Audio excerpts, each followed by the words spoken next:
Hello and welcome to the Art Podcast with me, Chris Stafford. This week, my guest is an abstract artist and she's actually from the East Coast, originally from the West Coast, now from the East Coast, but she's currently on the West Coast. And I'm just going to read something that I read about Galen Cheney. It's your early influences, Galen. It says, a childhood trip to Europe was the start of my enduring love of travel and fascination with ancient civilizations. Along with an affinity for the ancient world, I feel the gravitational pull of contemporary urban life, its grit, noise, and neon graffiti, and an unshakable connection to the mid-century abstract expressionists. In my own way, I synthesize these influences to create work that is complex and uniquely mine. I'm a painter's painter, you say. I know, and I feel Galen, welcome to the podcast. Thank you. Thank you, Chris. Thanks for having me. Does that ring true now? It still does. Although, I mean, when I said I'm a painter's painter, in some ways I feel like that kind of haunts me now in a way. I mean, what I mean by that is that painters really sort of understand what I'm getting at in a way that maybe sort of a more consumer or gallery driven culture doesn't. My work is very sort of, it's really from my gut, and it's a process oriented pursuit. And I express, I'm not being very clear. Yeah, it's really about the nitty gritty of painting. And I enjoy, through Instagram, really being open about the struggles of painting. And that's really what it's about. It sounds very workmanlike. Is that how you would express yourself as a really working artist? Yeah, I mean, I kind of, inspiration isn't necessarily what drives me. I just kind of get in there, and I don't exactly punch a clock, but I go in and see what's going to happen. I don't typically know what's going to happen. Yeah. It's very organic then, and It is. craftsman-like. It's completely intuitive. I mean, when I've tried to achieve a particular result, um, when I have some idea in front of me to get to, the whole thing falls apart. I mean, for me, the richness of it, and really what's satisfying and what keeps me going back to the studio, is the not knowing what's coming. Um, it's about connecting with the unknown and kind of mucking around in my subconscious and figuring out, I just start putting things on a canvas, and then I have something to respond to. So it's a mix of being totally present. I mean, that's my aim, is to be present to whatever it is that needs to happen that session. And then also being very analytical, because, after that, I also want to make a painting that functions as a painting in some way, like has a certain tension. I kind of know when I'm getting it and when I'm not, and when I'm holding back and not taking that risk. It really shows, and it's not nearly as satisfying. In the making of it is not as satisfying. So I'm like, right now I'm trying to sort of not rely on my typical colors that I always go to, the ones that I kind of lean on. I'm trying to mix it up and put things that are unexpected into my palette to force me to take a different path or to see things in a different way. I mean, I feel like that's how the work is going to grow, is if I keep throwing things at it that uh, I have to respond to anew, that I haven't seen before, that I haven't used in quite the same way before, so that it forces some new pathway. So how do you transition to that space then, Galen, when you start a session? I typically just go in there and sit down and look at what happened the night before, the day before. And yeah, it's nothing. I mean, I'm not one of these artists who has certain rituals that have to be in place to get going. It's nothing like that. It's Is and it I is I it just typically, music? Do you use music or the spoken word once you get into the studio to just get you into that ambiance? yeah. So, in the beginning when I'm just observing, it's quiet. And I'm out in California now, and I have these quail that are wandering around outside. So there's a lot of bird song, which is Yeah. really, really lovely. I'm in a garage. I'm in a small garage out here in California, and before it gets too hot, I can lift up the garage door, and so I'm not exactly painting al fresco, but it feels a lot like that. And the deer here are very domesticated, so they're wandering by out there. It's yeah, it's lovely. So I kind of just take a moment and kind of get my bearings a little bit, Mhm. and then I'll probably dive into a book that I'm listening to, or I I have podcasts that I enjoy listening. I really enjoy listening to smart people talk to each other. Okay. So I do a lot of that.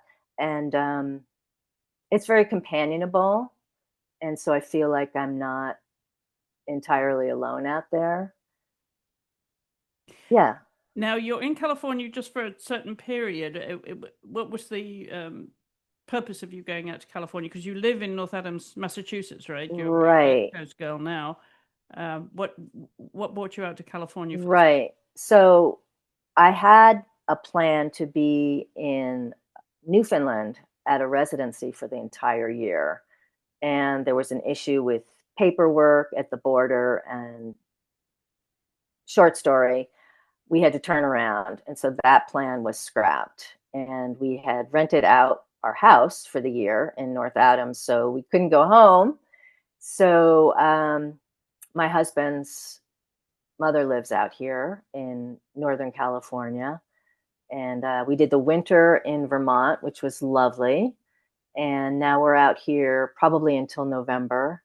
And yeah, it's been kind of magical, honestly. We're right near Mount Shasta, so I can see Mount Shasta if I just walk out my little studio door. And yeah, there's some kind of magic happening in the studio right now. I have to say, it's Good going vibe. really well. I mean, I can paint anywhere pretty Yeah. much.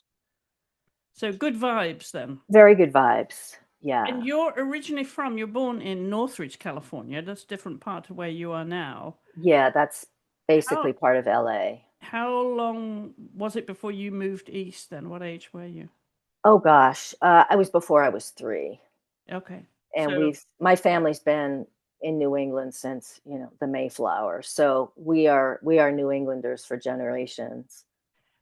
and what was the reason why your parents were in California then? What took you? My father was getting his math degree out in, I think it was USC or UCLA, something like that. So they were out there for several years. Um, and then after I was born, they stayed another couple of years and then headed back to Connecticut. Now, your mother, Rosina, she's no longer with us, but she was a lover of arts, I understand. Tell me about your She relationship with her. Yeah, she really, really was. So she didn't make art, but she was a great appreciator of art and a small time collector. I mean, her family had no interest in modern art of any kind. And I'm not exactly sure where she got it, but she was fascinated by it and would go to lectures and had all of these incredible art books and would take my sister and me. We'd go to New York. We were a couple hours from New York where we lived, and go into the city and go to museums. And that had a profound impact on me. She, not only through seeing art and experiencing it, but she really made it understood to me that being an artist was a valuable pursuit. Like, that was a worthy path, and was always very, very supportive of everything that I did. And whenever, I had a show or something like that, she would want to be there, and was really, really supportive. So I think that was huge. I mean, I know a lot of artists don't get that kind of endorsement from, their parents, who are concerned about them, and rightly so. I mean, it's the best quote unquote career, and it's also really hard. It's fraught, for sure. So she gave a value and credibility to it that made you realize that you could actually have a living out of this. Also, your sister Lauren is a ceramicist too, so the skill Yeah, and I really mean, was not embedded. necessarily a living, but that it was righteous. It it was something worth doing. In terms of, you know, making a career out of it, that's good luck, Mhm. kind of thing. But yeah, I didn't have to explain myself, she understood. So when she was taking you around galleries and museums around the Mm. country, what were you being exposed to that influenced you? What were your first impressions? Well, the first thing that comes to mind when you say that is, it must have been a Van Gogh painting show. I think it might have been at the Met. And I just remember standing in front of this, it's an almond tree, almond blossoms. I can't remember the exact title of the painting. And it was just so, I was transfixed by this painting, and I could not be dislodged from my spot. I mean, I just fell in love with this painting, and there was some sort of um, emotional connection that I had with it that was really profound. And I think that's the first encounter with with a piece of art that I can remember having that had a really strong impact on me. Yeah, and then other than that, just sort of the variety, and it also meant going to the city. So there was that sort of combining of those forces, like getting getting to see great art meant going to New York and having that incredible energy as well. So I combined those experiences, and after college I knew I wanted to go to New York and experience that. So I did do that. What were you doing as a child then? Were you sketching? What kind of student were you? Yeah, I did draw a lot. And when I went to high school, we had a really strong clay department. So I did a lot of ceramics in high school, which I'm just getting back to now, actually. Yeah, so always making things, but also really interested in nature. And I was outdoors a lot, just kind of mucking around and exploring the woods, which is also something that I still do. So more of an indoor girl or an outdoor girl then? Definitely an outdoor Yeah, girl, and still am. Yeah, yeah. absolutely. What is it in nature then that inspires your work? I think just as like being in the city and having that energy inspires me, and on one end, being in nature is, it's really deep. Like it's deeper than that. It's a way of really connecting, almost in a way that I connect with my work. It's very, very quiet, and it's all about discovery in the woods. And not just the woods. I mean, now I'm out in, the high desert here. So it's, I'm being inspired by the sort of the grandeur. We went to the redwoods. Everything's just sort of massive and magnificent and big, big sky. But back home in the Berkshires in the woods, it's more, I'm looking down, because you can just see there are just little worlds everywhere. Like here's a rock with moss, and there's some mushrooms, and there's a little nest, and I can get lost in all of that.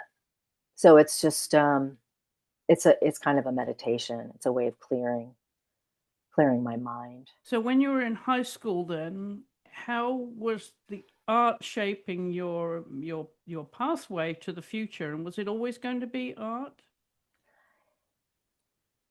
I didn't know. I mean, I was making art all through high school. I wasn't doing abstract work, but I was always drawing from, like album covers and doing a lot of copying and things like that. And I was pretty good at it. And so people thought that was cool. And so you want to do things that you're getting praised for, right? Because that feels great. So I did a lot of that. And like I said, the ceramics. But I wasn't sure I wanted to go to art school. Um, I wanted a broader liberal arts education. So I did end up going to a liberal arts college in, not so far actually from where I live now in Massachusetts, um, Mount Holyoke. And I did a double major there of Italian and studio art. And through my 4 years there, it started to become more and more clear that I actually did want to pursue art as my life. And so I did end up going to grad school after that. I have 4 years after that. I moved to New York after college, and it feels like ancient history now. It feels like an episode of Mad Men or something. I mean, I went to the employment agency. I taught myself how to type. My friend and I, in her mother's kitchen, we had the little typing guides. And so we learned how to type, and got a job with a publishing company and ended up writing for this travel magazine. And I was sort of working my way up this corporate ladder.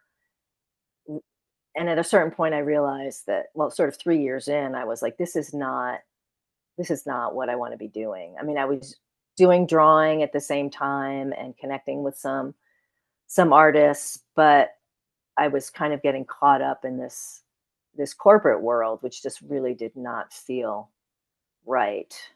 And so I applied to schools and then ended up going to the Maryland Institute down in Baltimore about 4 years after I graduated from college.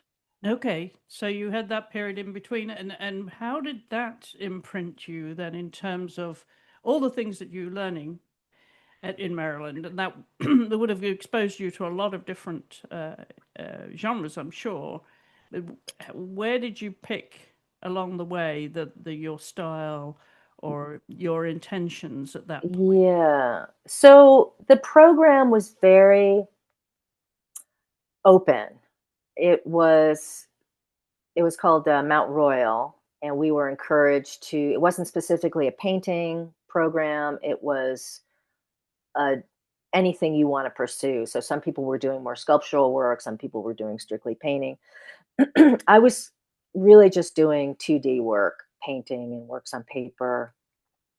And it was really like an artist residency. I mean, we had 24-hour access to the studios. It was in this old shoe factory. And this was back in the day. I mean, so we were smoking and drinking in there. I mean, it was great. And we had visiting artists that would come in and have studio visits with us. And then we had a few core instructors who were there. They would come in every month, and we would connect with them, and they kind of kept track of our progress. And we would we had critical theory classes and things like that. And we could take, some undergraduate classes if we wanted, like printmaking, that sort of thing. But I feel like what it really taught me, because we were really left to our own devices, and the the idea of the creators of that program was that they wanted to make it as little like school as possible. So if people didn't make work, that was on them, So it taught me that I needed to motivate myself. Mhm. No one what else was going to do it. And if I wasn't really motivated, nothing was going to happen, because once you leave school, you're on your own, So I've always been super motivated to paint, and it's all I really want to be doing. So no one had to get me to get into my studio. That's where I usually was. Were there any art teachers along the way then, both the colleges, that left their mark on you, so to speak?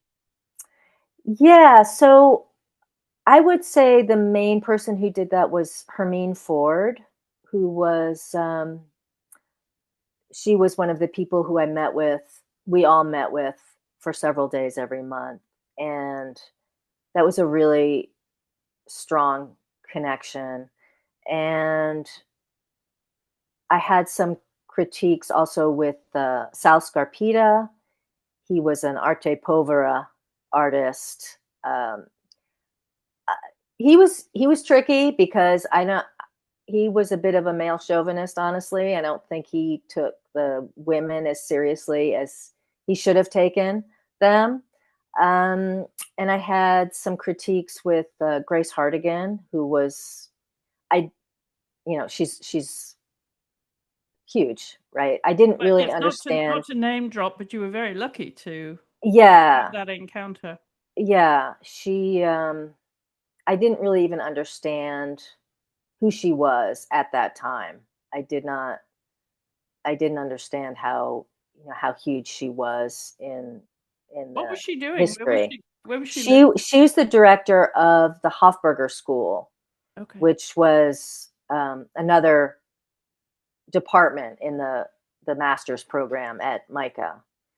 Okay. So she would come in for our final crits, and have her give her 2 cents, which she did not hold back, as you can imagine. Oh, totally. Yeah, Totally. Yes. yeah, But how wonderful to have her input into yeah, your work. yeah. So I cherish that now. Yes, I'm But I sure. have to say, I've had a lot of great encounters with other artists, established artists, at various, mostly the Vermont Studio Center, which is an artist residency in Vermont. And I had some very, very, you know, when you have studio visits with lots of artists, most of those things I don't remember, but there are some visits that I really remember. And one of them, let's see, Chris Brown, he's a painter in San Francisco, said some things that really, really stuck with me. Kathy Bradford, Bill Jensen, John Walker. These are all really incredible painters who they know so much and could just sort of zero in on where I was stuck, or they gave me just sort of what I needed to make a shift and see things in a new way. And still, years later, I can remember those messages, like, you don't have to put everything into this one painting. Like, what is this painting about? you have to decide. And it doesn't have to be about some narrative story, but there needs to be some clarity. Yeah. Well, that would have given you tremendous validation as a young and aspiring artist to have that kind of input from your peers. Well, they were not my peers, that's for No? sure. They Well, were my mentors. were they Yeah. all your mentors? I'm thinking maybe that age group, but no, they were actually mentors. They They were were mentors. involved I artists. mean, in school, the other students, we were students, were really my contemporaries, and Okay. we mostly just sort of supported each other and became very good friends. Are you still friends with some of those artists? I am. Yeah. I do have a handful of very good friends from that experience. It was a pretty formative time, Yeah, for sure. particularly in figuring out who we were going to be as artists. Yeah. What did your aunt look like then, Galen? Oh gosh, mostly horrible. Really. I mean, this is actually when I went to grad school, that was when I first started making abstract paintings. And I made countless really bad, dark, very dark oil paintings. And, you know, you have to, well, maybe everyone doesn't, but I had to make a lot of really bad paintings. I had to figure it out. I mean, I was a decent drawer, but uh, I didn't know how to make a powerful, successful abstract painting. I mean, you really have to work through that. And I'm not sure even what drove me in that direction, honestly. I really don't know why I made that drastic shift when I began my master's program, but you know, people would the visiting artists would come in and they'd help me out, but mm, I just kind of had to thrash my way through it. Where did the dark element come from, do you think? Um, you know, I'm not exactly sure. I was just I was drawn to it. I was drawn to it. You know, I don't think it was reflective of my state of mind particularly, but yeah, lots of raw umber. Lots of raw umber and ivory black. And also oddly, a lot of floating things. Like the work that I did to get into grad school was actually I was working with pastels, but kind of a very intense color, neon color, which I'm still really attracted to. But these sort of floating orbs with shadows. And it's funny because those started showing up in different studios in the program. People started painting things that were floating. But I really I don't know what that shift was to a darker palette. I mean, I found my way through it, thankfully. So, as you found your way through it, I'm wondering what influences were making that shift for you and bringing you out of that dark period. I I think just wrangling with the palette and working my way through to maybe pulling some of the colors that were just sort of highlighting the overall dark mood, maybe making a shift and bringing those forward so that they were a little bit more in the foreground to the dark. And then by the time I was doing my thesis show, I was painting a lot of green. There were a lot of green paintings, so I kind of went from dark uh, black and umbers to more earthy and turquoise green, which I still love to this day. Is one of my favorite go-to colors. Tell me about your time in Florence. So my junior year in college, I went to Florence for the year. I was studying Italian, and it's odd. Even as a child, before I knew anything about Italy, I had it in my mind that I wanted to go there and be there and speak the language. I don't really understand if, is that a past life thing or something like that? I don't really know. But I was clear that I wanted to spend a year there. So I did that and lived with an Italian family and who, who spoke no English. So my Italian became really good. Um, and then after grad school, I went back for another year and worked with some friends that I had met during that junior year. And they opened an American bakery, which was really, really fun. And I would ride around on a bicycle delivering cakes and cookies and things for the birthdays of American students who were in town. So I got to know the city really, really well. And yeah, I really love Italy and I love speaking Italian. How did that art or Italian art Oh my evolve? gosh. Uh, it's it's hard to really explain that. I mean, it's I feel a real kinship to it, and it's it's the devotion to it. Those I was just there actually several months ago and saw a Frangelico show, and it it's just it's so moving. I mean, I know the subject matter is religious, but it's really it's in the painting. It's in the making of these paintings that it's some sort of a religious holy experience, and I'm really really moved by that work. It's And how do you bring it to your own work now?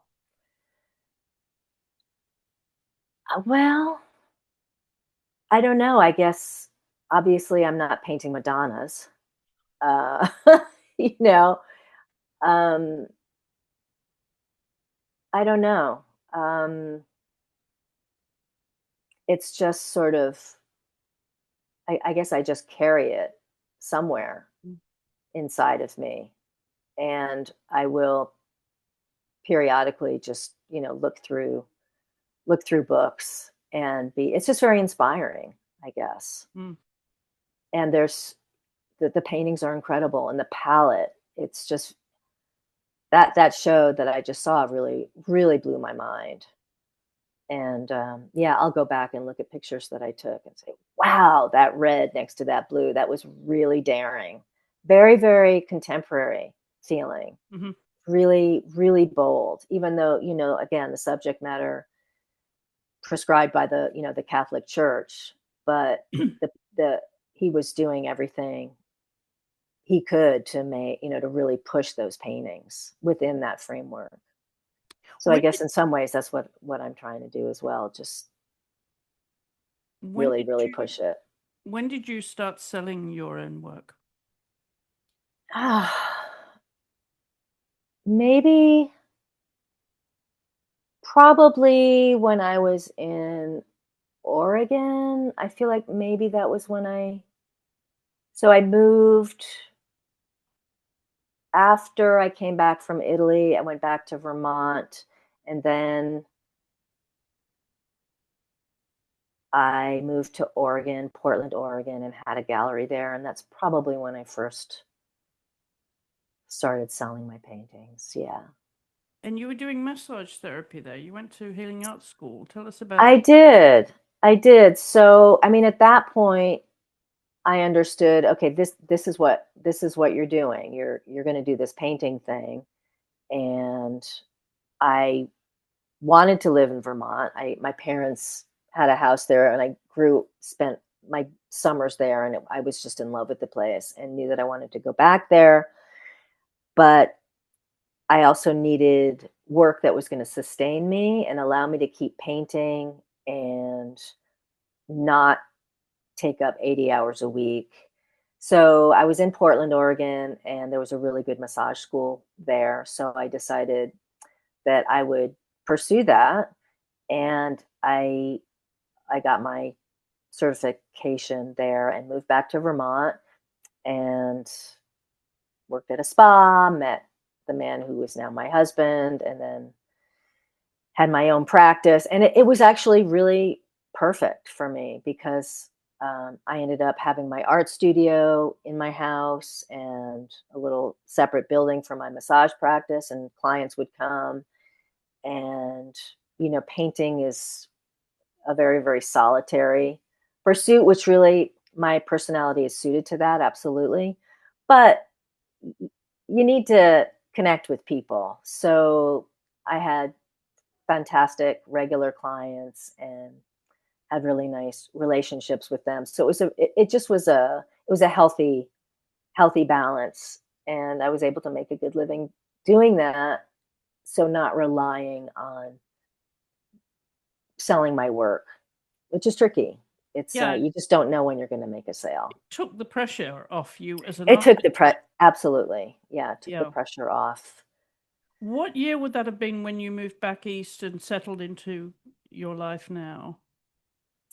Um, I moved back from Oregon in 2000, Okay. late 2000, yes. And when I was in Oregon, this kind of loops back to what I'm doing now too. I worked in a fine arts foundry and was carving wax, mostly marine life and bird life for an artist by the name of Wyland. And that was actually a really fun job.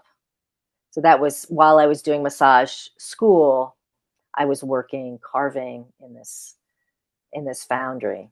So I actually really, really love carving. Okay. In some ways, I feel like sculpting is maybe more natural for me. It's I don't want to say it's easy, but I use a different part of my brain. Mm. It doesn't feel as fraught somehow, maybe because I'm actually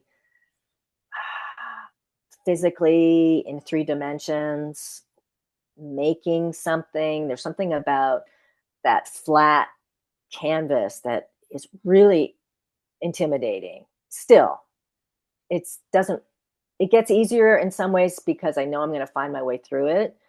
I'm more confident because I've been doing it forever, but it's still very challenging, particularly in the beginning. Very, very challenging. It's staring at you and daring you to. 100%. Yeah. What have you got? Yeah. Show me what you got. Yeah. And the the clay, which I'm beginning to use again after many, many years, is a little bit it's it's more yielding. It's not as confrontational somehow. It's hard to explain, but I'm enjoying getting back into that. Was there a time then during these formative years and you were making your way into art that you thought you weren't going to make it, that you almost quit?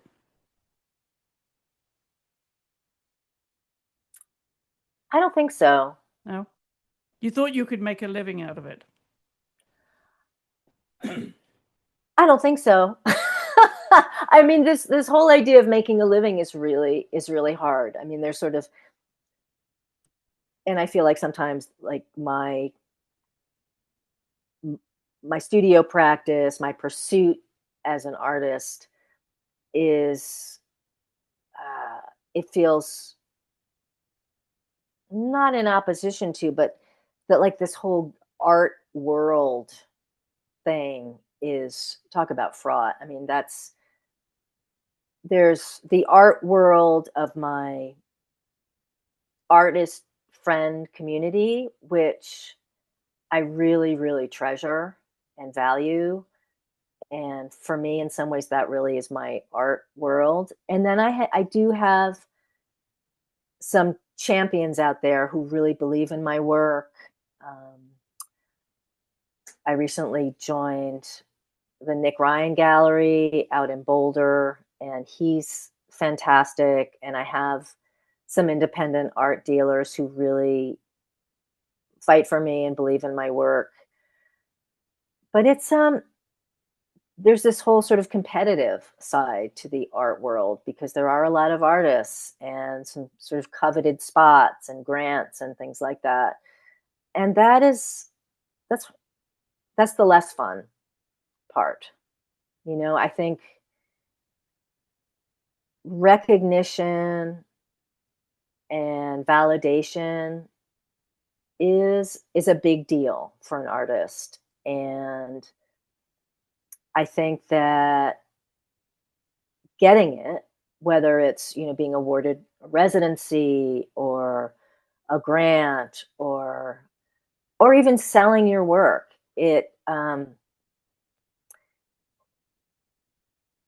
that really inspires a lot of confidence. Like, when these things happen for me, I feel I'm on the right track. Like, people believe in what I'm doing. And when I get into my studio with that sort of wind at my back, I have more confidence. And when I have more confidence, I make better work. I take more chances. So I think while I don't want to need that validation, it really counts. Yeah, it really, So really at counts. what point does the validation come in then? And then your own validation, when you stand back and look at a piece that okay, this is finished, I'm not touching it anymore. Is it at that point when maybe your husband John walks in and says, wow, you really got it, you really nailed it? Or is it when it's shown to the public or somebody signs a check for it? At which point is the validation most important to you? Well, it has to be my own.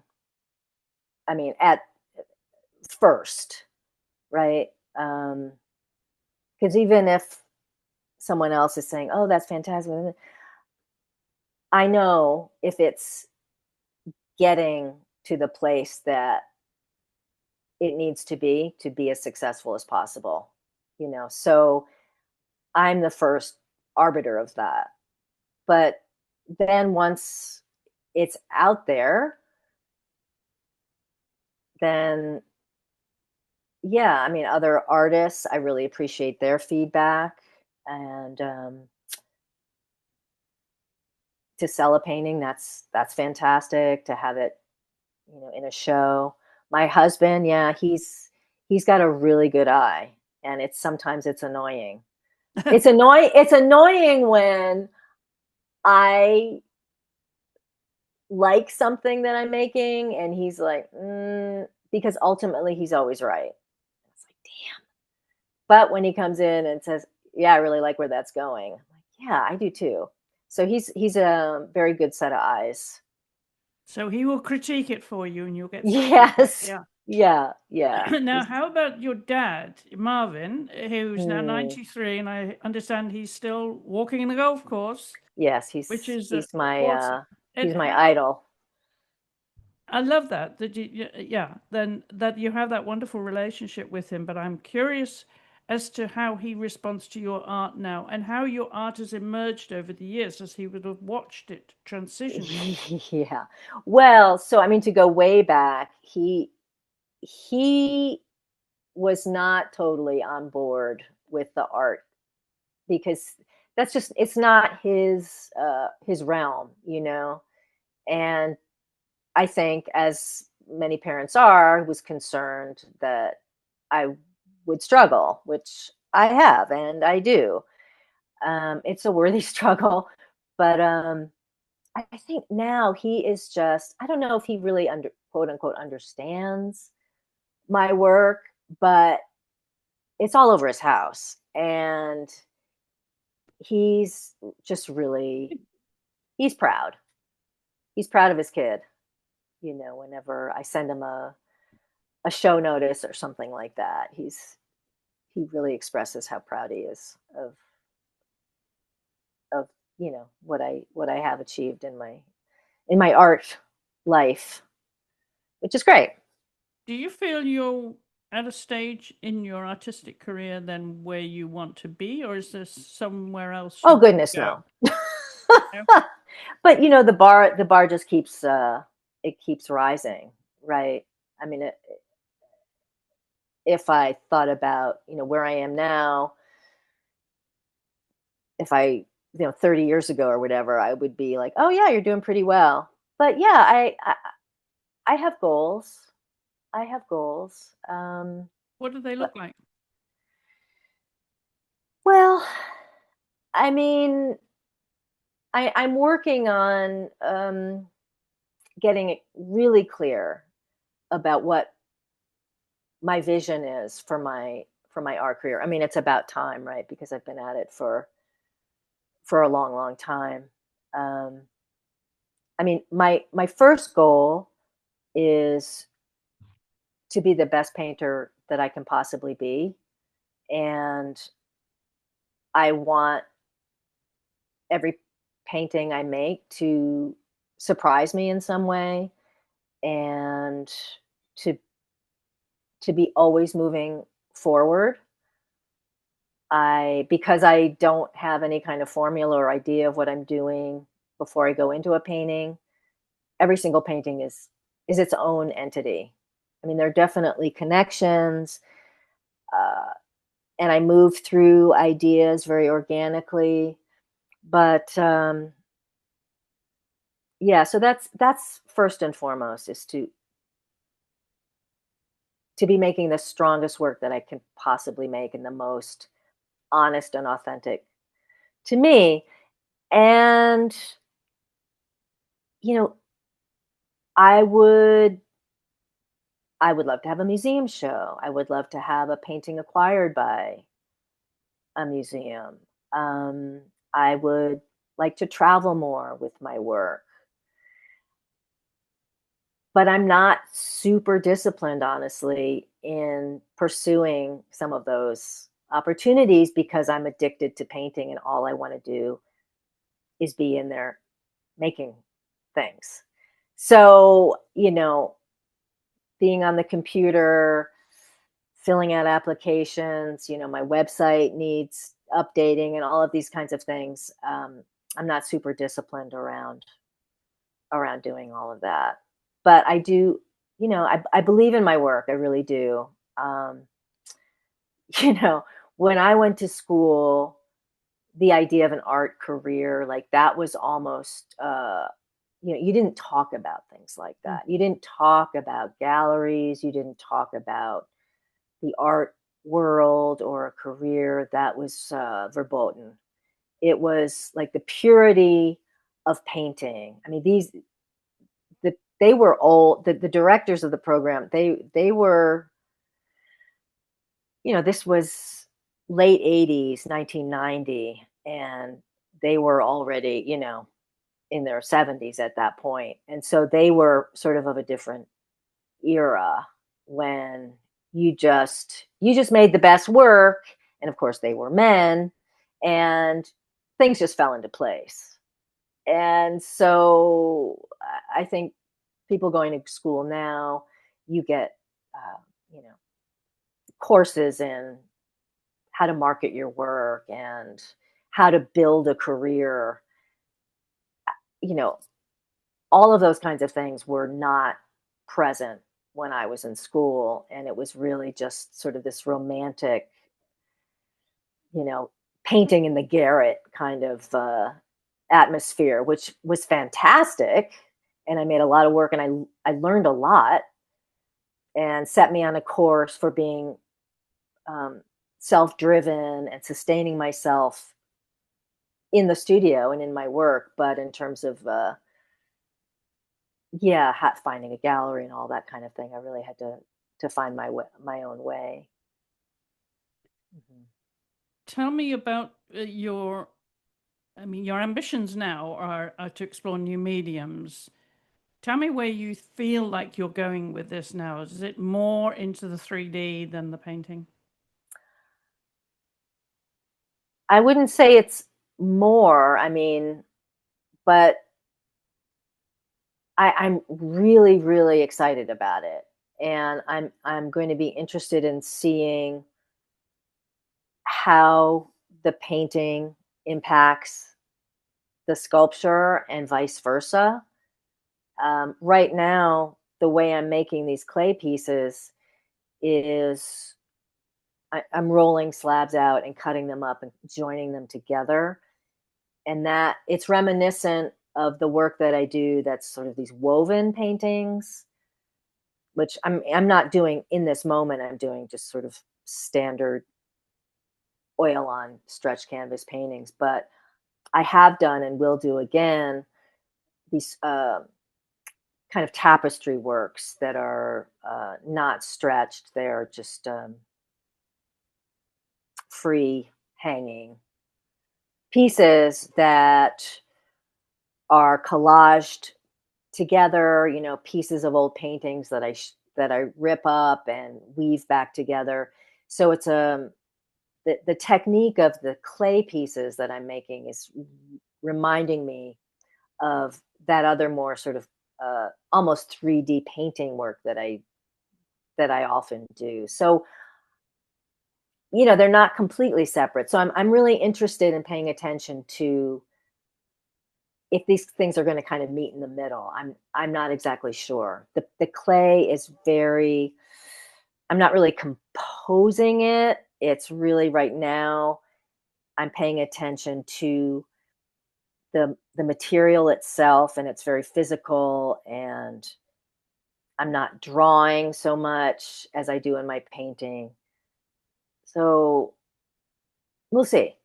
We'll see, but it's really exciting. And if there are days when I'm just not really feeling the painting, I can pivot to the clay and Yep. work with that. Yeah. That's always fun to have choices.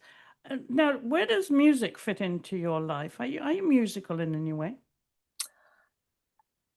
Well, I mean, I love music, of course, but no, I would not describe myself as musical. I mean, I sing to myself, but I wouldn't. If, I wouldn't afflict anyone else with that. well, if we were to do karaoke in the car, what would you be singing? Oh my God. Let's see. Well, karaoke.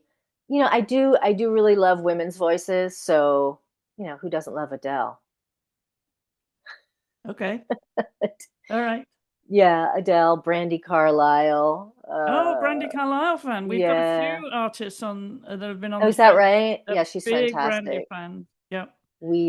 I live near Tanglewood, which is a music performance space, and they have music school there. Anyway, we saw Brandy Carlisle there, and John Batiste recently. Yeah, Radiohead, Sylvan Esso, Lucius. Yeah, I mean, it depends on my mood. Sometimes I just want to zone out to music in the studio and jump around to Beyonce or whatever. But How important are books to you and reading? very, I'm mostly novels, and I really got back into reading this winter. I mean, unfortunately, my dog died in December, but my mornings used to be dog walking, you know, first thing in the woods. And after he departed, my early mornings became reading time. So that's actually been really, really nice getting back into books. And so I do listen sometimes to books in the studio as well. What's on your nights? Yeah, it's been great because I don't know, picking up a book now, it almost feels like a radical act. It feels like similarly to being out in nature, just that quiet engagement. It it's a real balm, to the horrors of the news. Really, really loving it. And so what's on your nightstand right now? Well, it's not the greatest book, but I've started it, so I'm gonna finish it. It's sort of a retake on Jane Eyre. Yeah, sort of a modern take, but I'm enjoying it because it's Scotland, and so it's Okay. taking me. I'm a real Anglophile, Okay. so it's taking me to the moors, which I appreciate. Oh, very nice. Yeah. Yeah. Yeah. And I'm going to come now to the fun part of the show, where we go into with your dinner party guest list, Ah, yes. because I know that this comes from reading a book in your case. So Yes. tell everybody who your choice would be. Who are your dinner party guests? So my dinner party guests are some of the main women painters of the abstract expressionist movement, which is these are my heroes. These are my painting heroes. So it's Joan Mitchell and the aforementioned Grace Hartigan, Hmm. Helen Frankenthaler, Lee Krasner, Elaine de Kooning, and that's five. And then for my sixth, I was going to invite Artemisia Gentileschi, Yep. the Italian Baroque painter, for a little, yeah, different perspective. And I would be really, really interested to get her, an intimate glimpse into what her life was like as Hmm. a as such an incredible painter in that time and a woman. And of course, it would be a raucous party with the other women for Oh, sure. most Oh my gosh, definitely. Most yeah. definitely. If you think your college days were raucous, Oh, you oh my God, this is, absolutely. and I'm wondering if this is going to be a formal dinner party or a kitchen supper. How are you going to shape this? Um, well, I don't think that they would really appreciate formalities. I think it would have to be a little bit more, if anything, we have plates on our laps. We're outside. People are going to be smoking and drinking, and Yeah. so windows are open, doors are open, and I'm not sure what I would serve, but the bar would be full for sure. Oh, it'd have to be full. At 100%. Yes. Yes. Drinks Yes. first. Yeah. Yes. Yeah. Yeah. So I Well, mean, I just admire those women so much. I'd love to sit down and have an evening with them. what's on your agenda then? What would you like to talk to them about, and who would you start with? Wow. I mean, of that list, I mean, my in terms of just painting and admiration for charting her own path, it would be Joan Joan Mitchell. But who knows if she'd even accept my invitation? She might not, because she'd be like, "Who the hell is this anyway?" I don't think. But Well, if she knew who else was coming, yes. then maybe she Yeah. would come. I think Yeah, if you told her that you're going to have all of the group there, I don't think there'd be any hesitation, because they're just one big party for them, isn't it? yeah, As long as there's yeah. drinks and some food. And are you going to cook for them? Sure. Maybe a paella or something like Okay. that. I can see them appreciating something like that. Yeah, Something easy. yeah. If it's good, it's probably not that easy, but delicious. Yeah. You're going to have some background music or a live performance. Who would you invite? Mm. Well, I think they were all into jazz. Yeah. I would say Yeah. probably freeform jazz. So we'd probably be Okay. Okay. playing something like that, playing some I want to know who you're going to Charlie sit Bird. next to. Who who's going to be your pick to sit next to start the dinner? Um, I think it's going to be really casual, and we're all going to be sitting around the living room Okay. Yeah, kind of rubbing elbows and gossiping, because Right. I want to hear the gossip of what was going on during that time in in the neighborhood, Ninth Street, Yes. New York City, Would you Lower have East Side. pieces of your art around the room for them to see? Oh dear. I ooh, I don't think so. No? I mean, maybe I would, but I wouldn't make a fuss over it. I would just wait and see what they had to say about it, and if it was positive, I would claim it. And if they dismissed it, then I would say, "Yeah, I have no idea who did that." Yeah. What a god, what a mess. Right. Yeah. Yeah. That sounds like a plan. Well, Galen, tell us where we can find your work in public now. Um well, in public, I don't know. I have a show coming up in a little gallery here in Northern California. Well, I'm in a group show, but it's a tiny town. No one's going to see that. I'm on Instagram, Galen W. Cheney, and my website, which I am updating, is galencheney.com. I just had a show at the Nick Ryan Gallery that just came down a week or so ago. And I will be doing a residency at the Torrance Art Museum for the month of August with 8 other artists. I'm really excited about that. And that will be open to the public. We are going to be taking over the first floor exhibition space for the month of August. And we will each be given a space to really experiment. Um, we're being encouraged to make large work and experimental work, and I'm not exactly sure what I'm going to be doing there yet, but it's going to be Monday through Friday in there making work. So I'm excited about that. Where is that? The Torrance Art Museum in Torrance, California, which is again part of Los Angeles. And what are you most looking forward to the rest of the year? Well, I would say that. And we're here for another, probably until November, and then probably heading back east.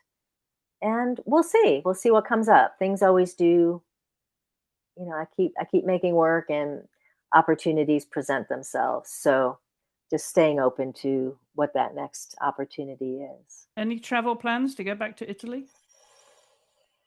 Not Italy. We were just there. We were in Italy and Greece. We may be going to Barbados, which is where my husband's family is from. We've been there several times, and we're kind of fantasizing about escaping to Barbados for a while. So we might do a reconnaissance trip and see if we can make that happen. We'll see. Wonderful. Yeah, Well, lots to look forward to then, Galen. absolutely. Super. Yeah. Well, thank you for taking time to come on the podcast. It's been lovely to get to know you a little bit. Thank you so much, Chris. I've really enjoyed speaking with you. And don't forget, you can follow us on social media at the Art Podcast, and you can reach us via email at hollowellstudios@gmail.com. If you have any suggestions for guests, any comments or questions, we'd love to hear from you. And of course, if you're on a podcast app, we'd love it if you would leave us a rating and review, because a 5-star rating helps us, it gives us more exposure, moves us up the rankings, and helps our visibility and others and helps others find the show, because of course we are buried in thousands of podcasts Hmm. these days. So do give us a mention on there, give us a rating and review, because that helps others find the show. I'll be back in 2 weeks' time, but until then, thank you for listening.